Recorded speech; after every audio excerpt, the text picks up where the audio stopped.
Assalamualaikum warahmatullahi wabarakatuh. Alhamdulillahirabbil alamin.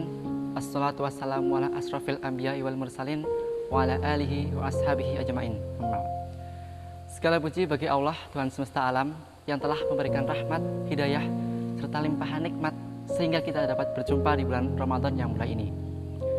Salawat serta salam senantiasa kita curahkan kepada junjungan kita, suri tauladan kita, Nabi Muhammad SAW, serta para keluarga, sahabat, tabi'in, tabi'ut tabi'in, dan para pengikutnya yang semoga selalu istiqomah mengikuti beliau hingga yaumil qiyamah. Banyak sekali dan sudah tak jarang lagi hal ini keluar dari benak seseorang. Juga mungkin seluruh manusia mengejar hal ini, yang dimana hal ini ialah kebahagiaan. Apa itu bahagia? Bagaimana cara bahagia? Pertanyaan itu juga tak jarang diucapkan oleh lisan kita. Juga pertanyaan ini sering ditujukan kepada saya oleh teman saya. Oleh karena itu, kali ini saya akan membahasnya dan semoga bisa membantu kita semua. Pertama, apa itu bahagia? Bahagia ialah di mana diri kita merasa cukup dan tak terbebani oleh suatu apapun. Mensyukuri nikmat yang kita alami juga bisa menjadi definisi bahagia. Dan perlu kalian ketahui bahwasanya nikmat itu ada setiap hari, setiap jam, setiap menit, bahkan setiap detik yang kita alami mungkin tanpa kita sadari. Yang dimana itu semua bisa menjadi sebuah kebahagiaan. Kita masih bisa menghirup dan menghembuskan nafas dengan mudahnya, melihat dengan jelasnya, berbicara dengan lancarnya, merasakan hal yang kita inginkan, bertemu dengan kedua orang tua kita yang kita rindukan,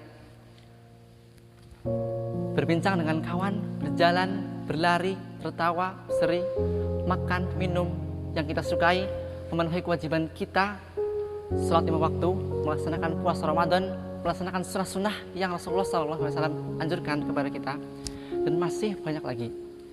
Itu semua adalah nikmat yang Allah berikan kepada kita. Kita mensyukuri nikmat itu, maka kita bahagia.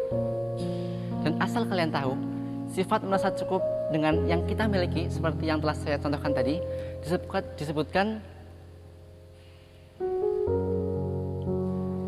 dengan qanaah, seperti yang terdapat dalam syair Imam Syafi'i yang berbunyi, idza ma kunta dza qalbin qana'in fa anta wa malikud dunya sawa. Manakala sifat qanaah senantiasa ada pada dirimu, maka antara engkau dan raja dunia sama saja. Maksud dari syair ini ialah, jika kita merasa cukup dengan apa yang kita miliki, maka kita dengan raja terkaya pun, orang terkaya pun, sama bahagianya. Itu juga akan mengawali jawaban pertanyaan selanjutnya, bagaimana cara bahagia? Jangan bandingkan apapun yang ada pada diri kita dengan orang lain. Karena seperti kalimat ini, rumput tetangga akan terlihat lebih hijau. Maka kita akan selalu merasa kurang, dan kita akan melihat mereka dengan lebih. Pasti selalu ada yang lebih dalam kehidupan kita. Lebih kaya, lebih pintar, lebih hebat, lebih terkenal, dan apapun itu. Dan kita akan selalu merasa kurang, tak pernah cukup dengan apa yang kita miliki. Maka jika kita ingin bahagia, bersyukurlah dan pikirkan hal yang baik untuk diri kita. Karena yang bisa membuat diri kita baik sebenarnya hanyalah diri kita, juga pikiran kita. Juga perlu kalian ketahui, jangan terlalu sibuk hanya untuk mengejar segala hal dalam kehidupan dunia yang bersifat materi. Karena materi di dunia sifatnya sementara dan hanya menimbulkan kebahagiaan sesaat. Sejatinya, dunia ini adalah perantara untuk mengejar akhirat. Kejarlah ridho Allah Ta'ala agar kita bahagia. Karena sungguh, kebahagiaan yang sejati adalah kehidupan setelah kita mati, ya surga Allah Ta'ala. Maka jika kita taat kepada Allah, perintahnya kita turuti, larangannya kita jauhi, kita lakukan itu semua tanpa kita sadari nikmat mengiringi. Kita syukuri kita bahagia.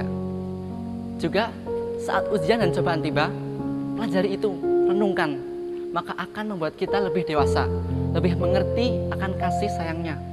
Karena jika itu datang kepada kita, inti dari hal itu adalah bagaimana kita menyikapinya. Apakah kita bersabar atau mengeluh? Jika kita mengeluh, maka akan membuat kita semakin rapuh, menghambat kebahagiaan kita yang seharusnya tumbuh jika kita sabar dan ikhlas menghadapinya.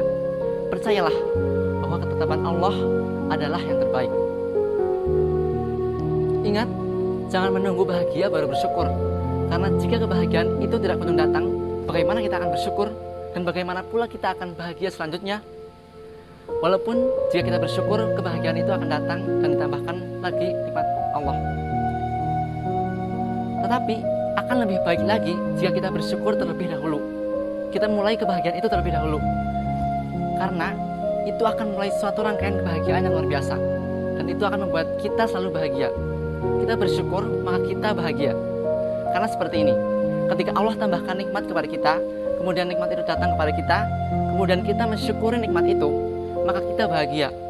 Kemudian setelah kita bahagia, kita bersyukur akan nikmat itu, kemudian Allah menambahkan nikmatnya lagi kepada kita, dan seterusnya. Selama itulah kebahagiaan ada pada kehidupan kita. Tak terbayang bukan bahwasanya kita umat Islam adalah manusia yang bisa benar-benar bahagia di dunia maupun di akhirat. Maka jangan lupa untuk bersyukur untuk hari ini dan selamanya. Sekian yang bisa saya sampaikan, kurang lebihnya mohon maaf. Semoga ini bisa bermanfaat bagi kita semua. Wabillahi taufiq wal hidayah. Wassalamualaikum warahmatullahi wabarakatuh.